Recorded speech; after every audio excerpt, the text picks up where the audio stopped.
સુરત લિંબાયતમાં ગરીબ દરબાર ચાની સ્ટોલ પર નજીવી બાબતે થયેલા બવાલમાં સામાજિક તત્વોની સામે લિંબાયત પોલીસે કડક કાર્યવાહી કરી છે.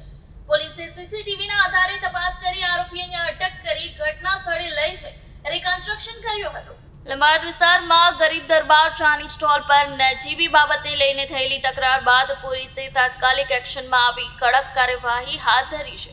આ વિવાદ દરમિયાન અસામાજિક તત્વો દ્વારા શાંતિ ભંગ થતા લિંબાયત પોલીસે ઘટનાને ગંભીરતાથી લઈ સમગ્ર મામલે તપાસ શરૂ કરી હતી.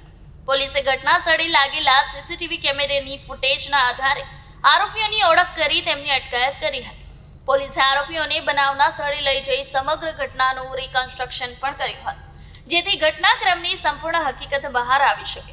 પોલીસ અધિકારીઓએ જણાવ્યું હતું કે આ મામલાની તપાસ હજુ ચાલુ છે અને તપાસ પૂર્ણ થયા બાદ જે કોઈ દોષિત સાબિત થશે તેની સામે કાયદેસરની કડક કાર્યવાહી કરવામાં આવશે.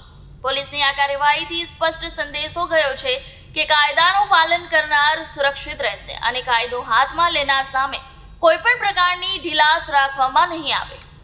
માનનીય નાયબ મુખ્યમંત્રી શ્રી તથા માનનીય પોલીસ કમિશનર શ્રી સ્પષ્ટ સૂચના છે કે કોઈ પણ પ્રકારના લુખ્ખા આવારાતોને સાંખી લેવાના નથી. 28 તારીખના રોજ એક વિડીયો વાયરલ થયેલો હતો, જેમાં ચાની લારી પર અમુક 4-5 જણા લોકો મારામારી કરી રહેલા હતા.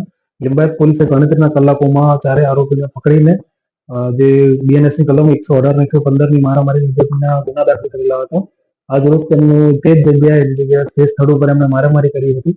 ત્યારે રિકન્સ્ટ્રક્શન પંચનામું કરવામાં આવેલું હતું અને બહુ જ એક નવી વસ્તુ આજે એવી થઈ કે ત્યાંના સ્થાનિક લોકોએ પોલીસ ઉપર પુષ્પ નાખીને એમનું સ્વાગત કરવામાં આવેલું હતું અને પોલીસની કામગીરીને બિરદાવી હતી. આવા લોકોએ શું કહેવાનું? એક બહુ સ્પષ્ટ મેસેજ છે આવા લોકોને, જો તમે કાયદામાં રહેશો તો તમે ફાયદામાં રહેશો.